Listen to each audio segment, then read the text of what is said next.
into four specific categories, one being atheists. Those are people who are boldly going to proclaim there is no God.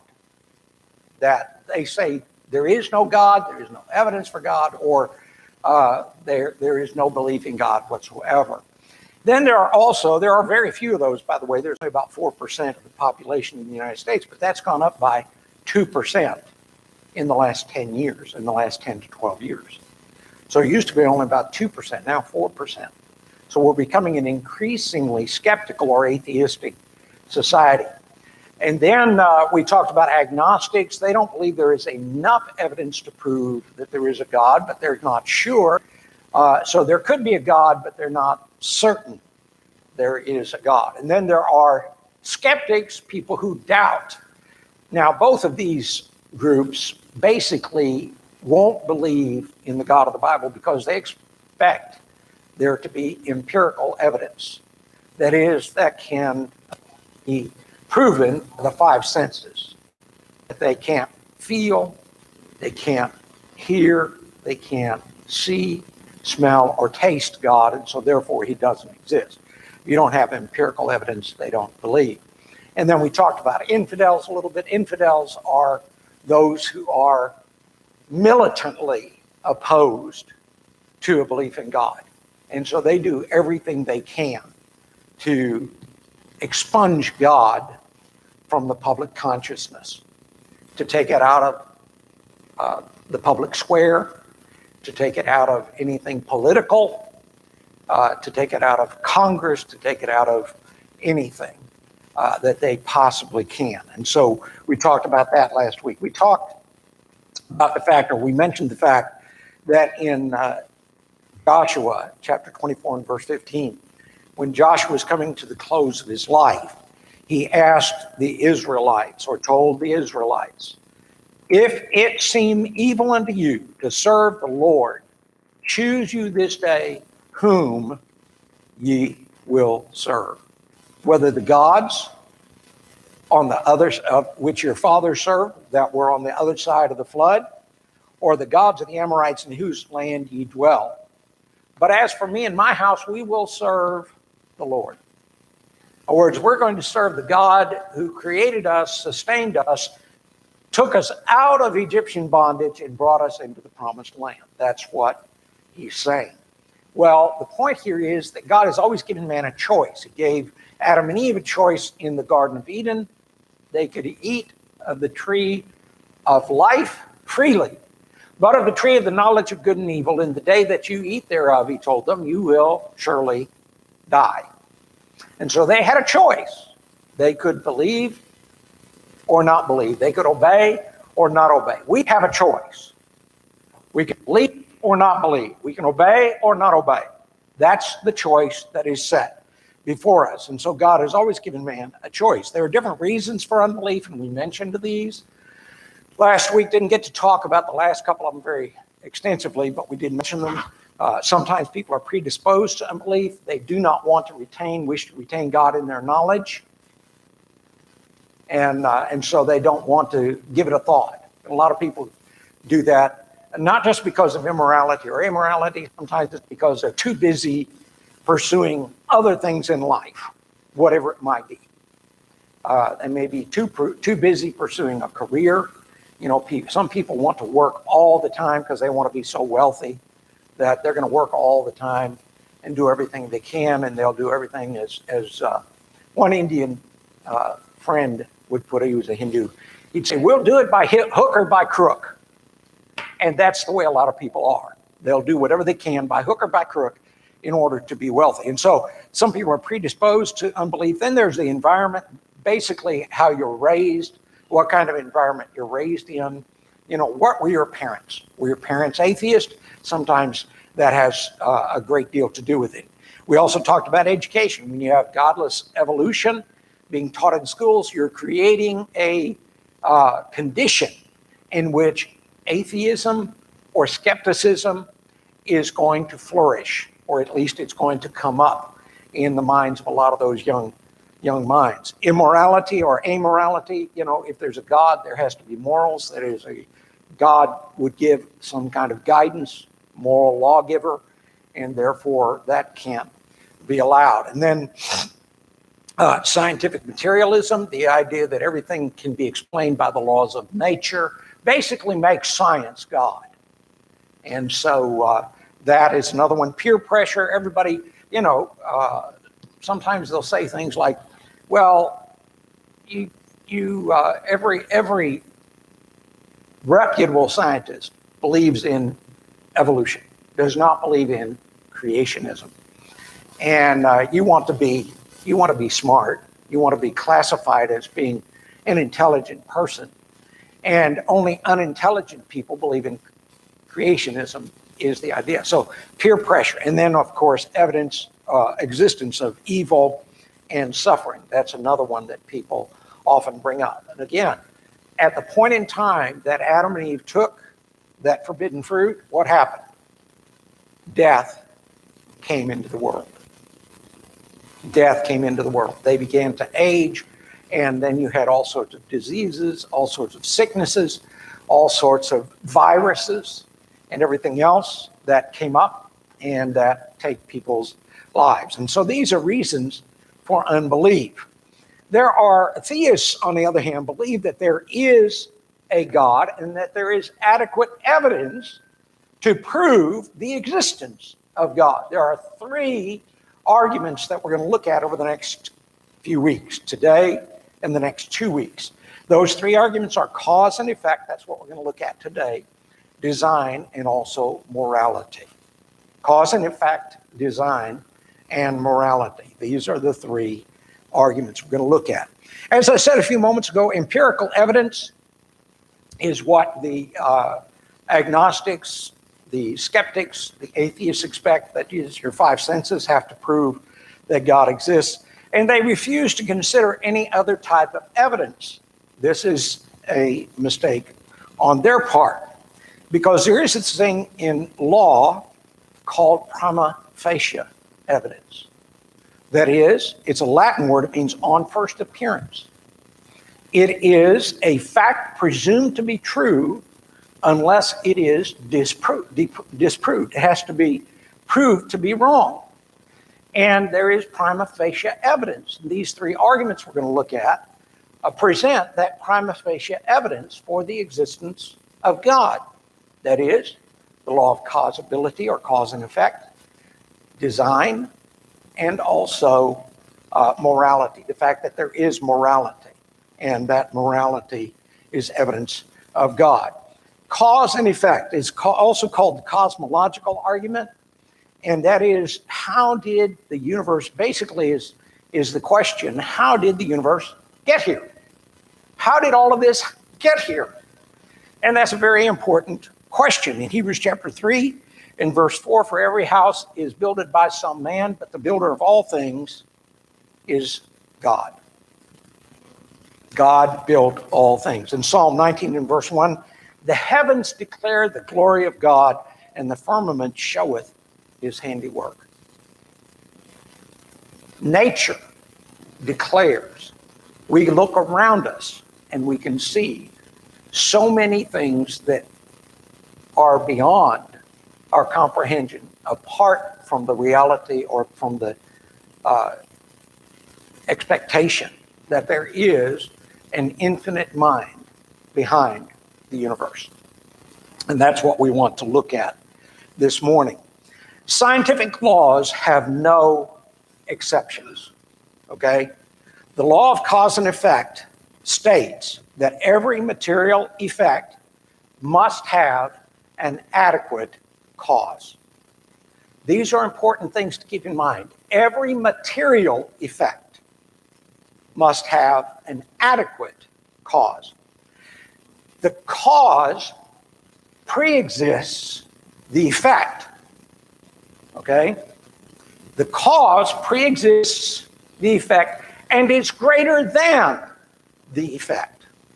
It's important to remember those 2 points.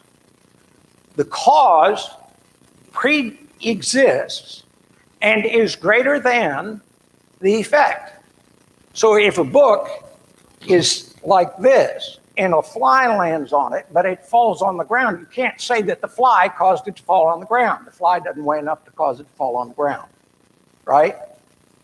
That would not be an adequate cause. There would have to be another reason, like a small earthquake or tremor or something. So that would be an adequate cause. You can't say that a muddy stream is muddy because you notice it's muddy and then see a frog jump in and say, well, the frog jumped in, it must have made it muddy. No, that was already muddy, right? So it wasn't the frog after the effect. The effect was already there. So it was something else. Okay, by the way, this law has been understood since about the 4th and 5th century BC. And Thomas Aquinas first stated it in these succinct terms in the Middle Ages. This is one of the basic laws of science, is the law of cause and effect. And it is perhaps the strongest argument for the existence of God. Now, I want to move forward. Okay.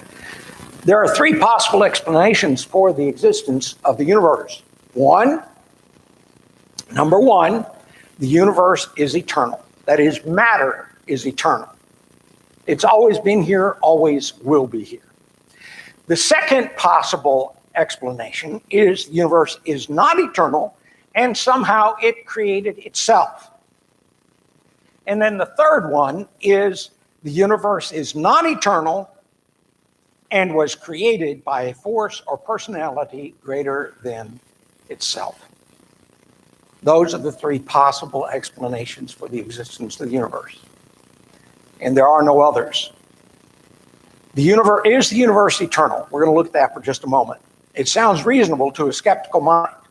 Sounds reasonable to somebody who doesn't want to believe in God.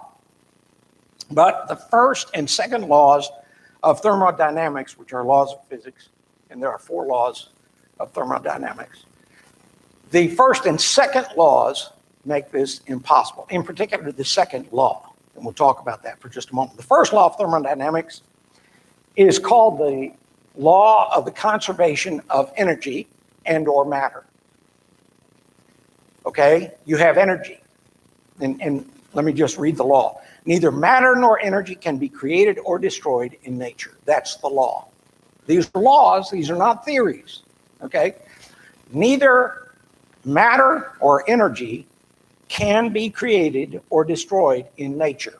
When you cook something on your gas stove, the gas is being changed, right? It's being changed from matter, the gas, into energy. That energy cooks whatever it is you have on the stove. Some of that energy is lost, isn't it? Because it heats up, doesn't it? Do you bake much in the summertime? Why? It's hot already. You don't want to heat up the house. But in the wintertime, you have a tendency to want to bake a little more because that heat radiates out into the house also, correct? So there's a little bit of lost energy there. So you understand the first law of thermodynamics, that neither matter nor energy can be created or destroyed in nature. And we'll talk a little bit more about it. The second law of energy, everything is running down or wearing out. It's also called the law of increasing entropy. Entropy just simply means it's a measure of randomness, disorderliness, or unstructuredness. So what's happening to the universe? It's going from a state of order to a state of disorder, okay? Going from a high state to a lower state, all right? 2 points here. The second law indicates a time when the universe was in a pristine state and all of the energy was available for use. Okay, Genesis 1:31, and God saw everything that he had made, and behold, it was very good. And the evening and the morning were the 6th day. After the finishing the creation in 6 days, God saw that everything was very good. It was very good. But also you can read Hebrews chapter 1, verse 10 through verse 12. Thou, Lord, in the beginning hast laid the foundation of the earth, and the heavens are the works of thine hands. They shall wax old, they shall perish, but thou remainest, and they all shall wax old, as doth a garment, and as a vesture shalt thou fold them up, and they shall be changed. But thou art the same, and thy years shall not fail. What is that telling us? In the beginning, everything was pristine, pure, all energy was available. But then God is saying it's all waxing old. It's going to wear out. The universe is going to wear out. Now, oh, come on. Come on. Come on. There we go. Modern science denies an eternal existence to the universe. That's a quote from Robert Jastrow, a former scientist. He's dead now, for NASA. He was an atheist. He understood that modern science denies an eternal existence to the universe. Isn't that interesting? Genesis 1:1, in the beginning, God created the heavens and the earth. There was a beginning. There was a beginning. And modern science understands that. Oh, come on. Okay. Now, the next question. Is the universe eternal? And did it create itself from nothing? It's hard to believe anybody would actually defend this position, because everybody knows if you have a pure vacuum, does anything ever appear in it? If there's nothing there? No. If nothing is there, nothing's going to be there, right? If you have an empty room with no furniture in it, if you wait a week, does furniture show up? Doesn't happen. You can wait a month, you can wait a year, you can wait 10,000 years, and there's not going to be a single chair in that room, right? Because nothing creates nothing. It's hard to believe anybody would defend this position. Obviously, the universe did not create itself. Again, from Robert Jastrow. The creation of matter out of nothing would violate a cherished concept in science, the principle of the conservation of matter and energy. That is the first law of thermodynamics. Remember, we talked about that just a moment ago. Because the first law of thermodynamics says that you cannot destroy, you cannot create energy or matter. They may change in form.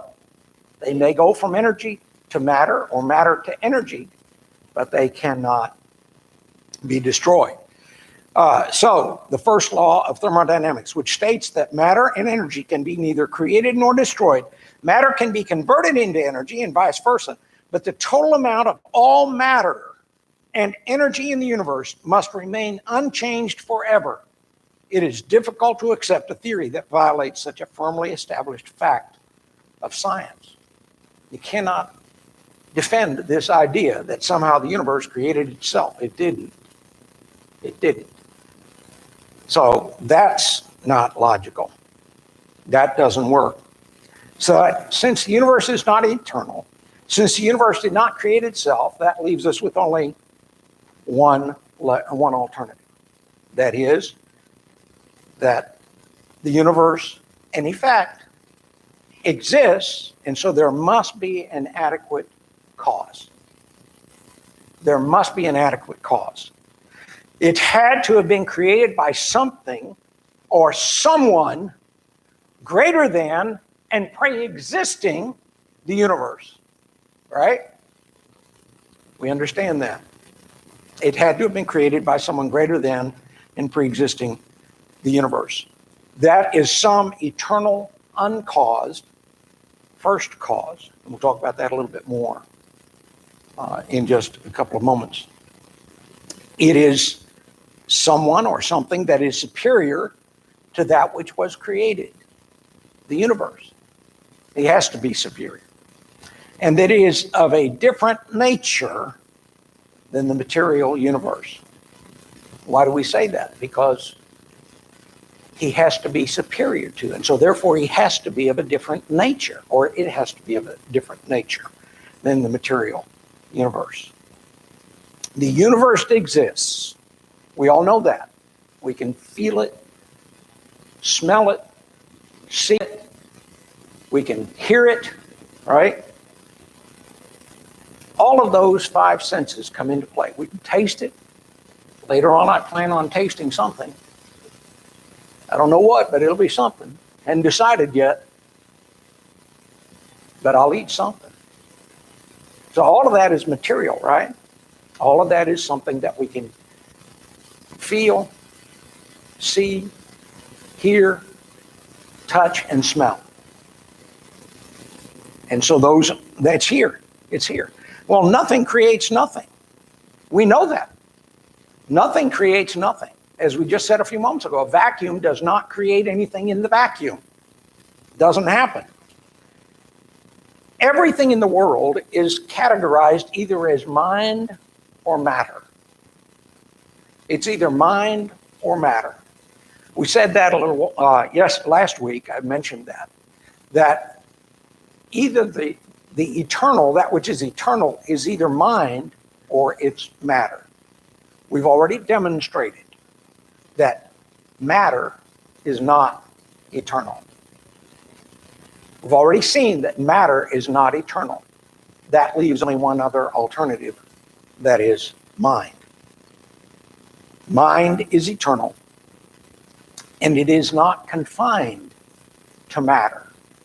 Now, it's very important for us to keep in mind that it is not confined to matter. It is something that is unique. Okay? Now, why do I say that? Because some argue that the mind is a function of the brain. And the brain is matter, right? Your brain is matter. I've learned more about the brain in the last year than I ever expected to. And I'm still learning. But I have learned more about it than I ever thought I would. And I don't claim to be a scientist in all of this. I'm rehashing things I've read and studied. And so for classes like this, I spend a little bit of time studying some of these laws, but I don't spend as much time as somebody who's taking physics classes. I'll tell you that right now. But I do understand the application of these laws, and you can't get away from these applications that are there. The law of causality, the first and second laws of thermodynamics, these all come into play. But anyway, the mind is a function of the brain, which is matter? That's a good question. Well, Sir John Eccles, a scientist, Australian physiologist, discovered that the neural synapses of the brain can be fired by intention without the motor cortex operating. In other words, your mind, your intention, your thought process can bring things into, bring your body to do things, cause you to do.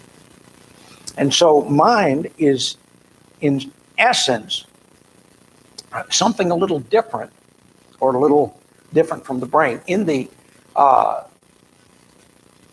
correspondence course, he uses the example of a library and a librarian.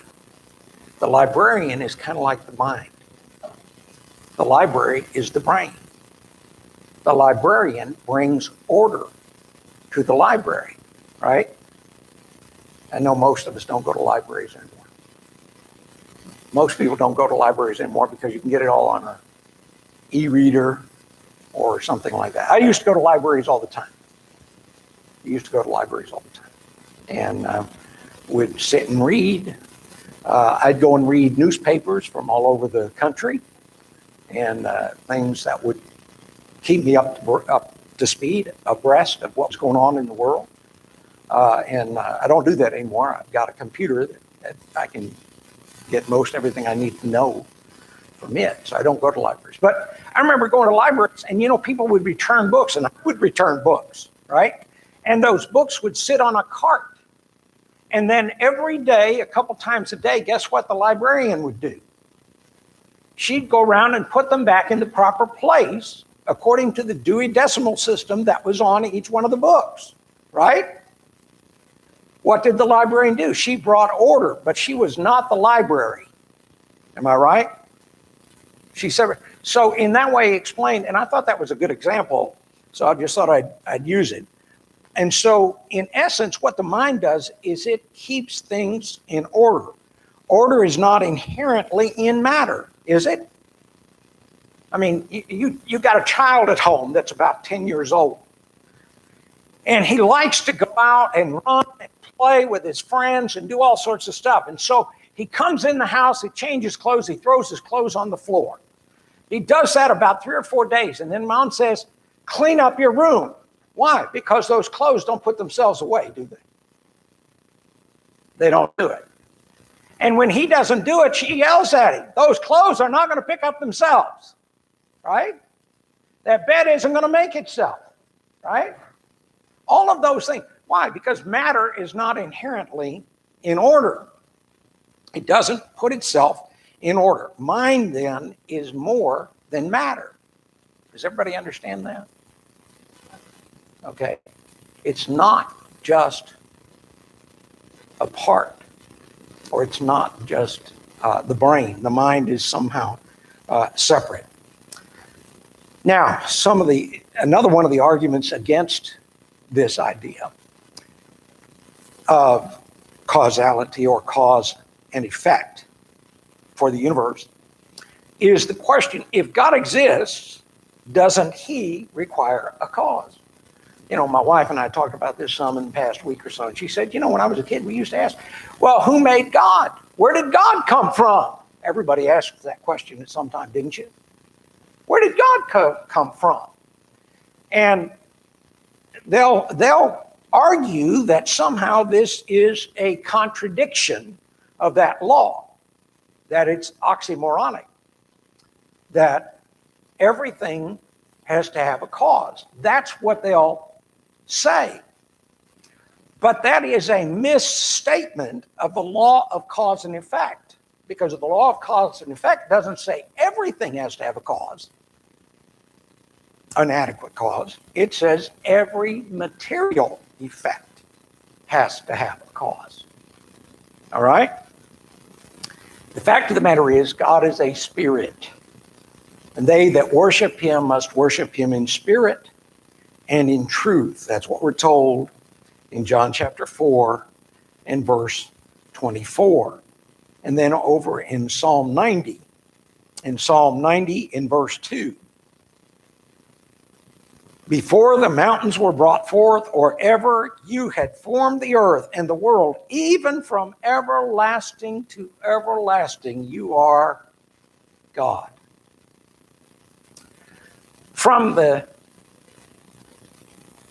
era or period or prior to the existence of the universe, prior to Genesis 1:1, God was. And after Jesus comes again and all this world is burned up, what's going to happen? God will still be.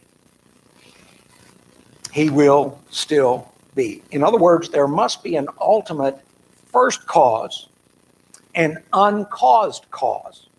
Otherwise, if there is a cause for God, who caused that? Or where did that cause come from? And where did that one come from? And where did that one come? In other words, you got an infinite. There has to be an eternal cause. God is that eternal cause. God is that eternal cause. He has been, he is now, and he will always be, as he has always been. And so there is an eternal cause. Now, Isaiah 55 in verse 9. For as the heavens are higher than the earth, so are my ways higher than your ways, and my thoughts than your thoughts. Consider this for just a moment. God, the eternal mind, created man, including man's mind. Remember what we said, the law of cause and effect is every material effect has to have an adequate cause. But we also pointed out that that cause pre-existed the effect, and also, what else did we say? Is greater than the effect. Man's mind is greater than our mind. It's so far superior to our mind that it could create the universe that we see every single day. It could create the universe. Secondly, consider this. God, the eternal mind, created time. As such, he is superior to time. He is not subject to time. That's why to God, 1,000 years is as one day, and one day as 1,000 years. Because he's not subject to time. We are the ones who are subject to time. My wife always asks me on Sunday morning, what time are we leaving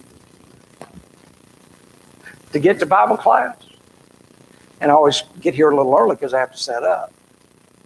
So, I always have to tell her, what time? I said, well, we'll leave about 5 till 9 or something like that in order to get here in time. And so we're subject to time, aren't we? And when you have a job, are you subject to time? Are you, yeah, if you work anywhere, it doesn't matter. I remember doing that, always had to punch the time clock. I don't know how they do it now. I guess it's probably digital, but it's still there. Some way of keeping track of your time. So time is important to us, but God is not bound by it. Thirdly, God, the eternal mind, created the laws of nature. That's why he's able to supersede the laws of nature and perform miracles. That's why Jesus was able to walk on water. That's why he was able to still the storm on Galilee. That's why he was able to heal the sick and the lepers, restore sight to the blind, right? Oh, why? He's not subject to the laws of nature. He's superior to the laws of nature. That's an adequate cause, correct? Isn't it? And so we have to understand that the law of cause and effect would bring all of these into our consciousness and should consider that. One more thing, let me just add this briefly. When I think about the vastness of the universe, our solar system, our galaxy, and the galaxies that are out there, and I don't know how many galaxies there are. I don't think anybody really can tell you exactly how many. Even the most knowledgeable astronomer cannot tell you how many galaxies are out there. When I consider all of that, and consider that God, the infinite mind, created all of that, I have to bow in humble praise to a God with that kind of power, that kind of infinite knowledge and power. I'm just amazed when I consider the works of God's hands. In Psalm 102 and verse 25 through 27, of old hast thou laid the foundation of the earth, and the heavens are the work of thy hands. They shall perish, but thou shalt endure. Yea, all of them shall wax old like a garment. As a vesture shalt thou change them, and they shall be changed. But thou art the same, and thy years shall have no end. Again, the eternal nature of God. And the fact of the matter is that this world, just as the second law of thermodynamics would indicate, this world is waxing old, is going to come to an end. When God decides he's ready to bring it to an end, it will come to an end. I don't know when. Jesus said he didn't even know. Only the Father. In Matthew chapter 24. All those who keep wanting to point to Matthew 24, Revelation, and other passages and say, well, it must be getting close to the end because we're living in such unusual times. Such times of turmoil and unpredictability. must be coming close to an end. Well, you know, there have been several periods of time where there was great turmoil and unpredictability. And yet Jesus didn't come then either. Do I know when? I don't know when. I just know he's going to come again, and then this world is going to come to an end. Yes? About the vastness of our universe. Right. We all learned in school that the largest planet in our solar system is Jupiter. Right. Now we're reading recently where astronomers have discovered another planet in another solar system several times larger Than Jupiter. Isn't that something? Wow. and now discovered. I always preferred Saturn myself. I might. Something about the rings. I don't know. You know, kind of interesting. But that's the amazing thing about our universe. There are so many things they're still discovering. And you know what's beautiful about this? Man has an inquisitive mind, doesn't he? And God made things out there for us to inquire about. A way for us to expend that inquisitive energy. And so it's a beautiful thing. All of these things lead us to the next argument, which is on design. And we're going to talk about design. And we're going to talk a little bit about Stonehenge next week. You know Stonehenge? Were these rocks that just happened by some kind of big landslide or earthquake or something like that? No, nobody thinks that. Everybody thinks somebody put them like that, right? That didn't just happen. Just like this podium here that I'm standing behind didn't just happen, right? Somebody put it together. Somebody made this. I don't know who. I don't know when, but somebody made this. That's what happens to it. Yeah, I was just noticing there are rough. Yeah. Yeah. That's right. And they didn't get there without somebody bringing them. You know, the cobwebs got there by the what? Spiders. By the way, in king's houses, you find spiders in the corner of the. I think I read that somewhere. Anyway, okay, any other comments? That's the law of cause and effect. Very important law in the prima facie case for the existence of God. Anyone? If not, I've covered about everything I can cover that I can think of. I'm sure if you gave me another half hour, I'd probably come up with something. Yes, Alfred. Look at the earth, where it's located, the only place in the galaxy that makes the earth habitable.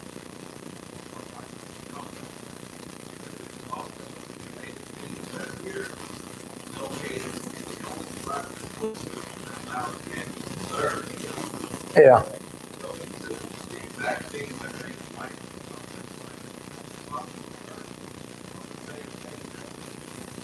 That allows us to observe the universe.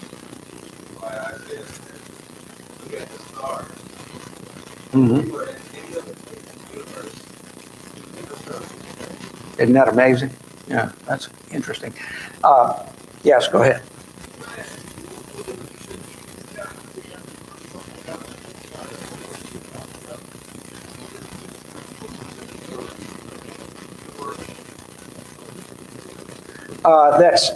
That's Hebrews chapter 1, 12. Yeah, beginning verse 12. Hebrews 1:12, I think. Yeah. That it's growing old like a vesture, waxing old, is going to perish. Yeah. One more point I'll make. You can order from Apologetics Press the Defending the Faith Bible, study Bible. It's quite lengthy, and you can get it in hardback, or you can get it in. They used to have it in leather too. I don't know if you can get it. And they ran out of them real early on. I don't know, if they've still got them in stock or if they've got them in stock now. But all of these arguments are found in here. And you can find all of these arguments. And then some. Arguments for the Bible's inspiration. Arguments for Jesus Christ as being the Son of God, the Savior of the world. All of these are found within this one book. It's quite extensive. So I'd recommend it. And thank you very much.